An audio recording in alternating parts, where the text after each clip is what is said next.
Hello students, welcome to my channel learn bachelor of education. आज के इस video में हम बीएड थर्ड सेमेस्टर का प्रैक्टिकल पोर्शन देखेंगे, जिसमें हम 18 वीक्स की इंटर्नशिप प्रोग्राम में बनाए जाने वाले 18 लेसन प्लान के बारे में डिस्कस करेंगे। सो गाइस, आप सभी लास्ट तक बने रहिए हमारे इस channel learn bachelor of education के साथ। इन 18 वीक्स के इंटर्नशिप प्रोग्राम में हमें टोटल 18 लेसन प्लान बनाने हैं, जिसमें से आपके 10 lesson plan classroom lesson plan पर बेस है, जिसके बारे में डिटेल इन्फॉर्मेशन मैंने अपने एक वीडियो में दिया है, जिसका लिंक आपको नीचे दिए गए डिस्क्रिप्शन बॉक्स में मिल जाएगा। लेसन प्लान क्या होता है, उसका फॉर्मेट कैसा होता है, उसे फिल कैसे किया जाता है, उसके बारे में फुल इन्फॉर्मेशन आपको उस वीडियो में मिल जाएगी। आज हम नई तालीम का लेसन प्लान कैसे बनाते हैं, उसमें किस प्रकार ऑब्जेक्टिव यूज़ करते हैं, मेथड चूज़ करते हैं, ये समझेंगे। हमें 8 लेसन प्लान नई तालीम के अकॉर्डिंग बनाना है, जो हमारे बीएड कोर्स के न्यू सिलेबस में इन्वॉल्व है। नई तालीम को हम स्किल बेस्ड लर्निंग, कौशल आधारित अधिगम या एक्सपीरियंशियल लर्निंग भी कहते हैं। जो अनुभव के आधार पर हम अधिगम करते हैं या सीखते हैं, उसे अनुभवजन्य अधिगम भी कहते हैं या एक्सपीरियंशियल लर्निंग भी कहते हैं। नई तालीम लेसन प्लान बताने से पहले मैं नई तालीम के बारे में कुछ बताना चाहूँगी, क्योंकि जब तक आपका बेस क्लियर नहीं होगा तो आप आगे कैसे वर्क करेंगे। जो हमारे महात्मा गांधी जी हैं, उन्होंने एजुकेशनल थॉट को ही आधार मानकर शिक्षा की नई रूपरेखा तैयार की, जिसे नई तालीम कहा गया। नई तालीम का मेन उद्देश्य स्टूडेंट का ओवरऑल डेवलपमेंट करना होता है। उन्होंने यह कहा कि हम किस प्रकार अपने स्किल को डेवलप करके सेल्फ डिपेंड बन सकते हैं।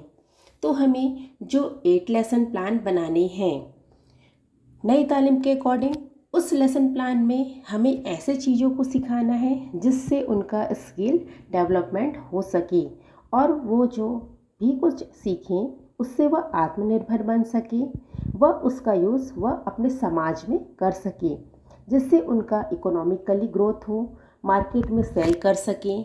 तो हमें 8 लेसन प्लान में उन्हें ऐसे चीज़ों को सिखाना है जो उनके काम आए, उन्हें अच्छे अनुभव प्राप्त हो, समाज के लिए वह यूज़फुल हो।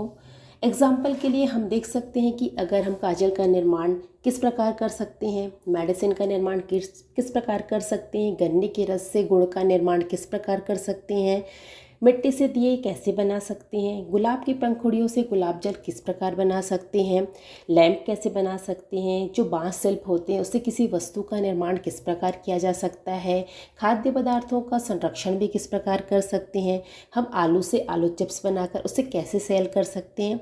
तो इस टाइप के जो टॉपिक्स हैं उसको ध्यान में रखकर हमें 8 लेसन प्लान बनाने हैं, जिससे स्टूडेंट का स्किल डेवलपमेंट हो। हमने जो भी एक्टिविटी कराई है उसको हम नई तालीम के फॉर्मेट में कैसे लिखेंगे या हम जो नई तालीम का जो फॉर्मेट है उसके अकॉर्डिंग लेसन प्लान को कैसे कन्वर्ट करेंगे, उसके फॉर्मेट में कैसे फिल करेंगे, उसकी टर्मिनोलॉजी किस प्रकार की होगी, ये हम आगे के फॉर्मेट में देखते हैं। तो हम ये फॉर्मेट इसका देखते हैं, structure of experiential lesson plan. ये आपका शुरुआत पे होगा। हमको इससे रिलेटेड कितने प्लान बनाने हैं, 8 लेसन प्लान बनाने हैं। ठीक है, तो सबसे पहले अगर हम लेसन प्लान बनाना स्टार्ट करते हैं तो हमें सबसे पहले क्या लिखना होगा, लेसन प्लान नंबर यहाँ पर लिखना होंगे। फिर है हम कौन सी क्लास के लिए बना रहे उस क्लास का नाम लिखना होगा। फिर हमें यहाँ पर स्कूल्स नेम लिखने होंगे। हम कभी भी कोई भी फॉर्मेट बनाते हैं तो वो किसी न किसी स्टेप फॉर्म में होते हैं, उसके कुछ ना कुछ सोपान होते हैं। तो उसी प्रकार से लेसन जो नई तालीम का लेसन प्लान है उसके भी कुछ स्टेप्स हैं। उस स्टेप्स के देखिए, तो फर्स्ट है आपका क्या है, फर्स्ट है आपका title of the lesson plan, मतलब टॉपिक। हम जो कुछ भी बनाना सिखाएंगे उसको यहाँ पर हमें लिखना होगा। आगे एक सेंटेंस फॉर्म में लिखना होगा हमारा टॉपिक क्या है। तो जैसे मैंने कहा है कि गुड़ से हमको क्या बनाना, नहीं गन्ने के रस से हमें गुड़ का निर्माण करना। इसके बाद देखिए हमारा अगला आता है जनरल ऑब्जेक्टिव्स। जो सेकंड पॉइंट है हमारा क्या है, जनरल ऑब्जेक्टिव्स। ये तो जनरल ऑब्जेक्टिव भी हमारे कितने यहाँ पर होंगे, 2 प्रकार के होते हैं। जैसे हमने पहले लेसन प्लान में देखा था, ऑब्जेक्टिव हमारे 2 प्रकार के हैं, जनरल ऑब्जेक्टिव और स्पेसिफिक ऑब्जेक्टिव। तो सबसे पहले हम जनरल ऑब्जेक्टिव की बात करेंगे। तो यह जो जनरल ऑब्जेक्टिव रहेगा वह हमारे लेसन प्लान, जो क्लासरूम लेसन प्लान के ऑब्जेक्टिव से थोड़ा सा अलग रहेगा, क्योंकि हम नई तालीम के अकॉर्डिंग लेसन प्लान बना रहे हैं। तो हमारा जो जनरल ऑब्जेक्टिव भी क्या होगा, नई तालीम के अकॉर्डिंग ही रहेगा। जैसे हम इसके जनरल ऑब्जेक्टिव में ये समाज से जुड़ा है, ठीक है, हम उसमें कुछ नया अनुभव प्राप्त करके सिखा रहे हैं, तो इसके ऑब्जेक्टिव क्या हो सकती है। सबसे पहले तो देखिए इसके ऑब्जेक्टिव रहेगा सबसे पहले गांधी जी की बुनियादी शिक्षा पर आधारित नई तालीम से छात्रों को अवगत कराना, to make students aware of नई तालीम based on Gandhi's basic education. बच्चों में तार्किक व चिंतन शक्ति का विकास करना, development of logical and thinking power. ये मैं 7 या 8 आपको जनरल ऑब्जेक्टिव बताऊंगी, उसमें से आप कोई 5 ऑब्जेक्टिव लिख सकती हैं। आपका जो थर्ड है क्या है, सामाजिक नैतिक वैज्ञानिक मूल्यों का विकास करना, development of social moral scientific value. फिर नेक्स्ट है आपका विभिन्न प्रकार की कौशलों का विकास करना, डेवलपमेंट ऑफ प्रोफेशनल स्किल्स। फिर है आपका छात्रों को सृजनात्मक व रचनात्मक कार्य के लिए प्रेरित करना, to motivate student for creative and constructive work.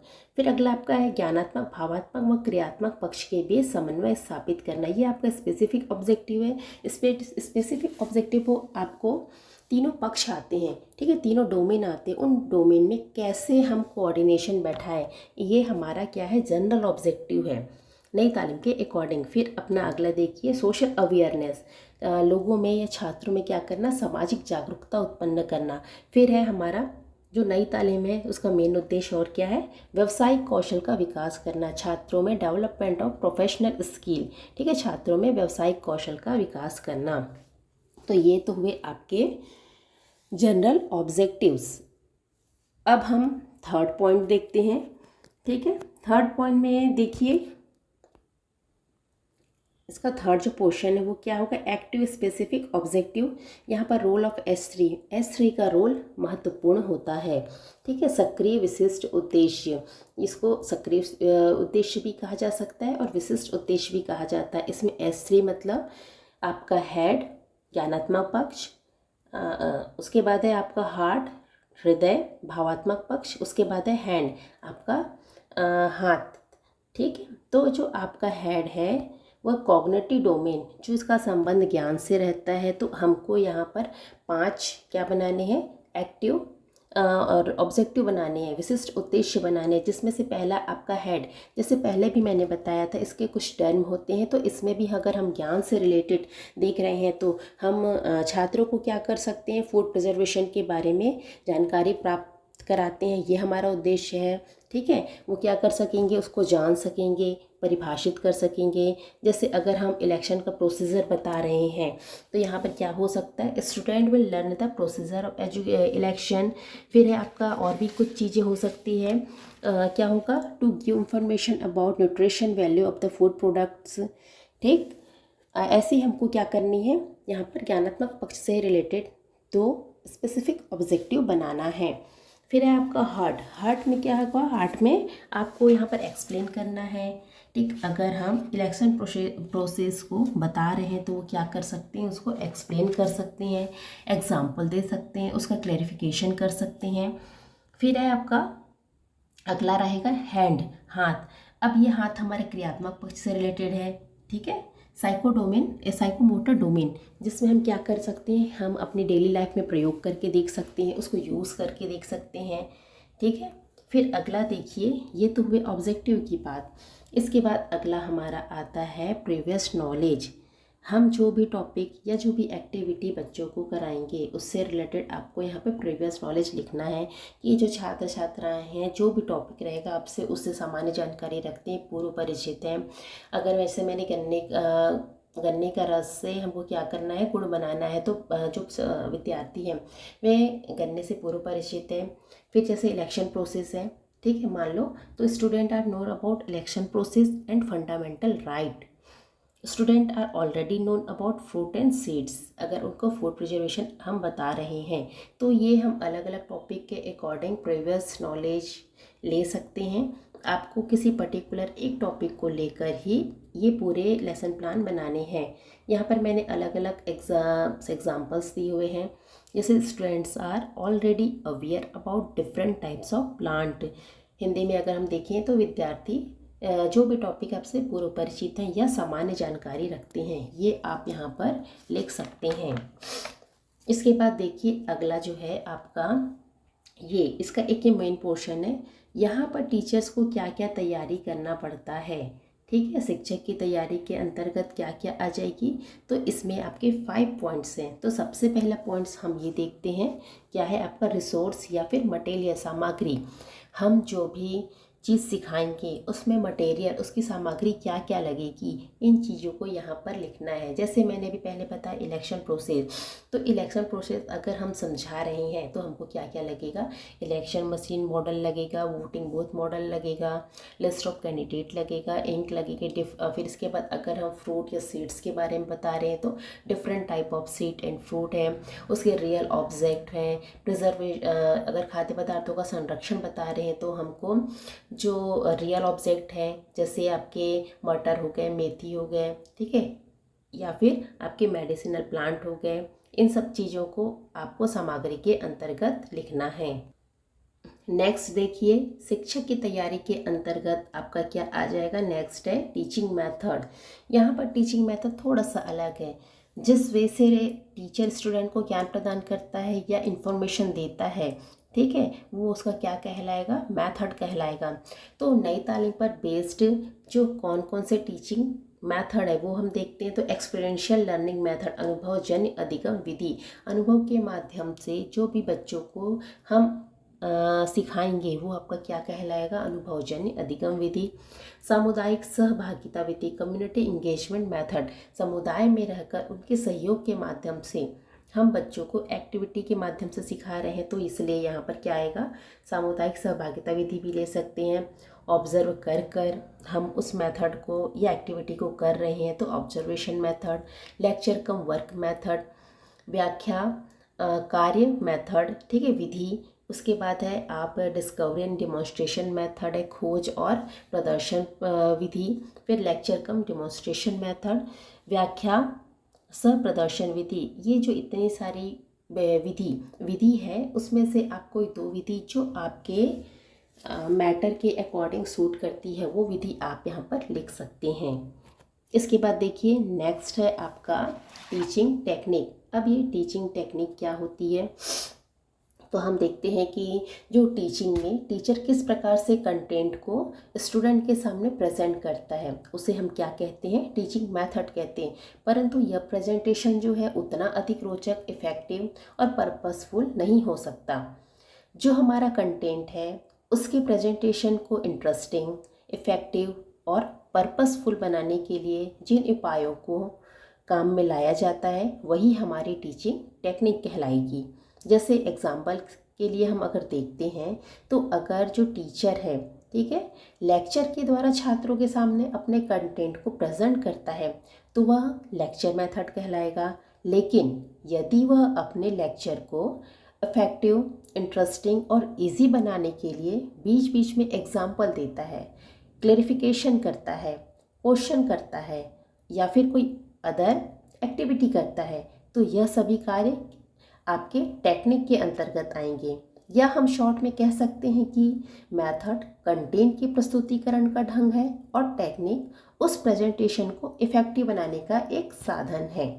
तो हमारे कौन कौन से टीचिंग टेक्निक है हम ये देख रहे हैं। टीचिंग टेक्निक है सेल्फ एक्सपीरियंस टेक्निक, स्व अनुभव प्रविधि, सामुदायिक वर्क टेक्निक, सामुदायिक कम्युनिटी वर्क टेक्निक, सामुदायिक कार्य प्रविधि, क्रोनोलॉग। अब यहाँ पर क्रोनोलॉग का मतलब होता है किसी भी कार्य को स्टेप बाय स्टेप करना। क्रोनोलॉग का मतलब किसी कार्य को हम क्या करते हैं, एक स्टेप पहले पूर्ण करेंगे, उसके बाद दूसरा स्टेप लेंगे, फिर तीसरा स्टेप, चौथा स्टेप से जो स्टेप बाय स्टेप कार्य किया जाता है वो क्या कहलाएगा, आपका क्रोनोलॉग टेक्निक कहलाएगा।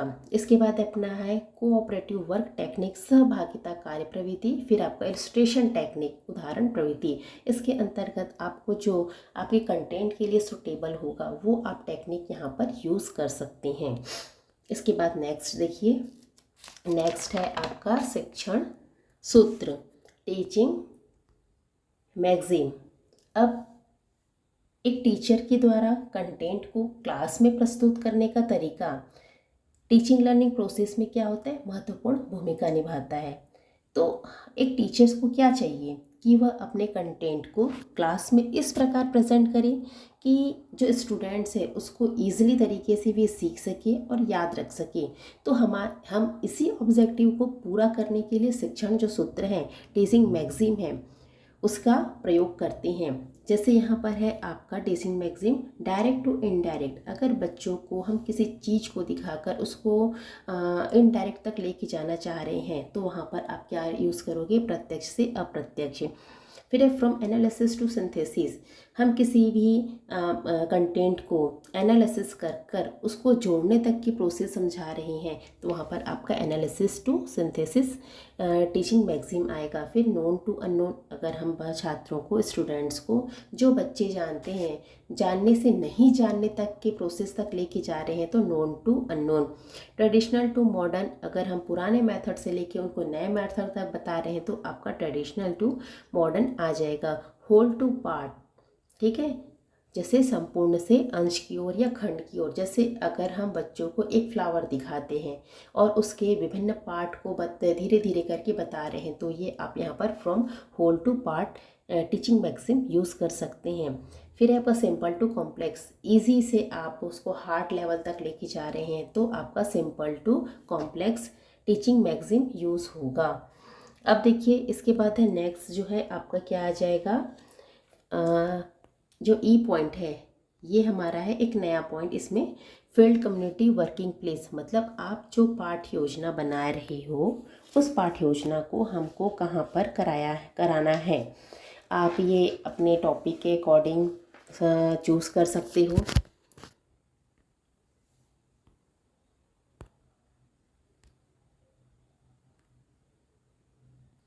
हमें अपने पार्ट को कहाँ पर कराना है, जैसे यहाँ पे 3 ऑप्शंस दिए हुए हैं। अगर हमारा ऐसा टॉपिक है जो हम फील्ड में ले जाके करा सकते हैं तो वहाँ पर आप फील्ड चूज़ कीजिएगा, ठीक। उसके अगर हमारा टॉपिक समुदाय से रिलेटेड है तो हम उसको समुदाय पे चूज़ कर सकते हैं, या अगर हम स्कूल कैंपस में कराना चाहें तो स्कूल कैंपस भी हम यहाँ पर ले सकते हैं। फिर अगला देखिए, हमारा जो अगला पॉइंट है वो है आपका इंट्रोडक्शन। तो जो इंट्रोडक्शन है, छठवां जो पॉइंट है इंट्रोडक्शन, प्रस्तावना।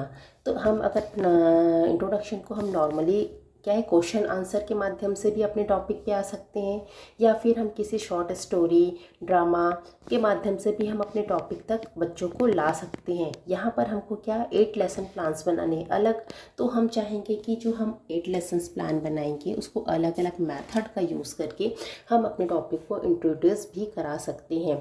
जैसे मैंने बताया है कि जो क्वेश्चन आंसर पहले हम लेसन प्लान में यूज़ करते थे, उसके अलावा आप ड्रामा भी ले सकते हो, स्टोरी भी ले सकते हो, या किसी चीज़ों को दिखाते हुए भी आप अपने टॉपिक को बच्चों के सामने प्रेजेंट कर सकते हो। फिर अगला देखिए 7वां नंबर का जो पॉइंट है आपका स्टेटमेंट ऑफ द एम, उद्देश्य कथन। जब हमारे टॉपिक तक स्टूडेंट आ जाते हैं तब हम कहेंगे कि आज हम इसके बारे में सीखेंगे, जो भी रहेगा। अगर इलेक्शन प्रोसेस है या फूड प्रिजर्वेशन है तो उसके बारे में हम यहाँ पर सीखेंगे। ये हुए 7वां पॉइंट। अब इसका देखिए जो अगला पॉइंट है ये आपका प्रेजेंटेशन। हमको यहाँ पर प्रेजेंटेशन कैसे देना है, ठीक है। तो यहाँ पर आपको प्रेजेंटेशन देंगे तो यहाँ पे 4 कॉलम्स बने हैं, ये पहला, ये दूसरा, ये तीसरा, ये चौथा। तो जो 4 कॉलम्स है उसमें आपका फर्स्ट जो कॉलम है उसमें क्या लिखा है, परफॉर्मिंग एक्टिविटी, महत्वपूर्ण गतिविधियाँ। महत्वपूर्ण गतिविधियाँ। तो इसमें हमको क्या लिखना है, जो हम टॉपिक या जो एक्टिविटी का जो मेन टॉपिक है जिसके बारे में हम बनाना सिखाएंगे वो यहाँ पर आपका लिखाएगा।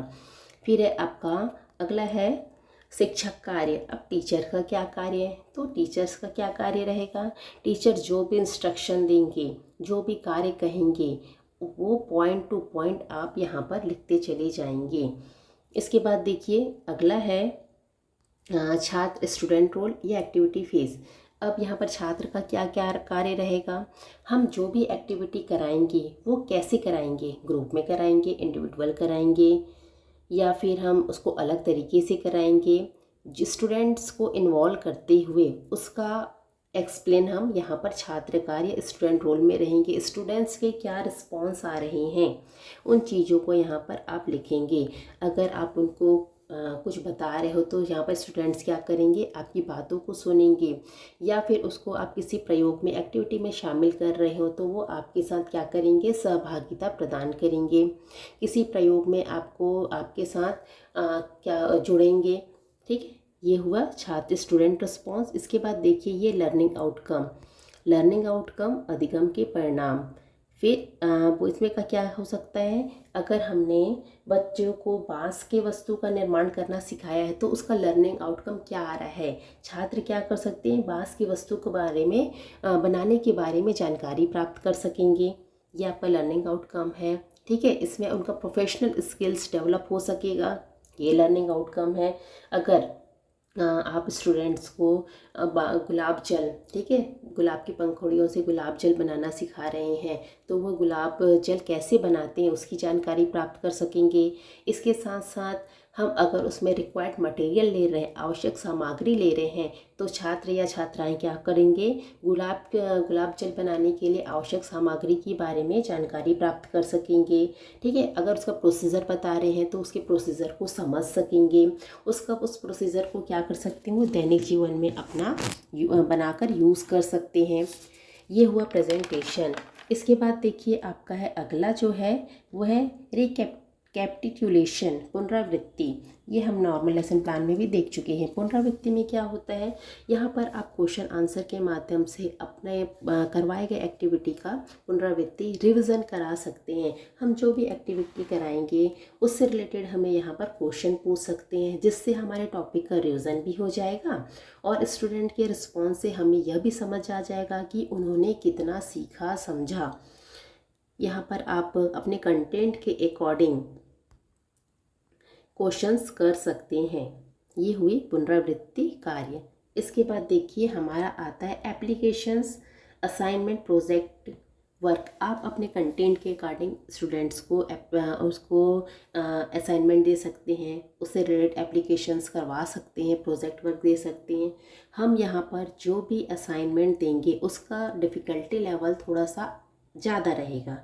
यदि हमने जैसे मान लो दिए को डेकोरेट करना सिखाया है, ठीक है, तो हम उसको ये बोल सकते हैं कि होमवर्क में, या होमवर्क कहा जा सकता है कि होमवर्क में हम उसको दूसरे तरीके से सजा कर लेकर आएँ, ऐसा कर सकते हैं। उस प्रकार के हम असाइनमेंट यहाँ पर बच्चों को दे सकते हैं।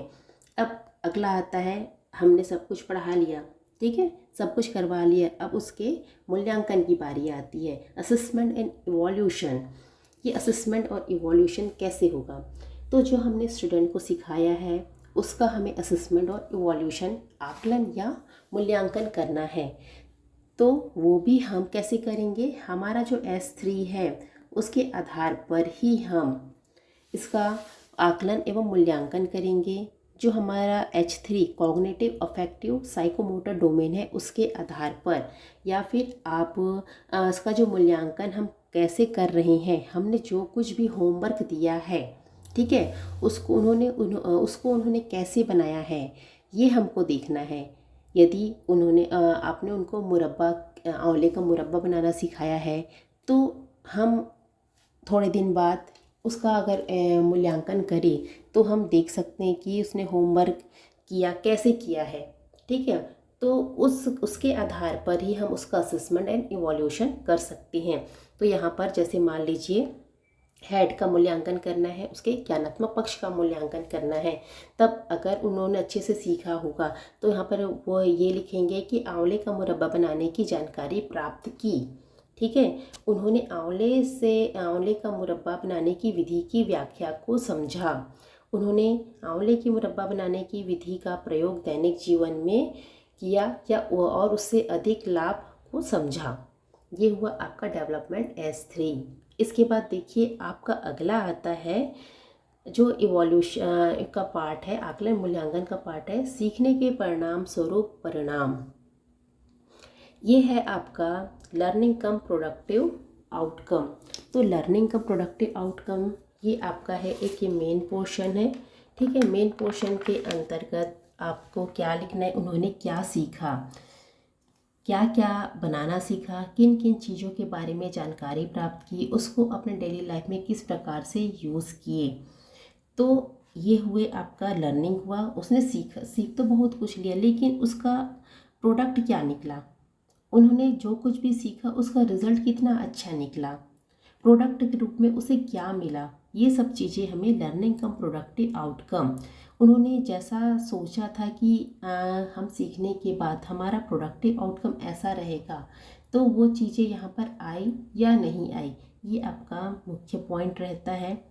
ठीक है, तो हमको इन सब चीज़ों को अपने कंटेंट के अकॉर्डिंग यहाँ पर लिखना है।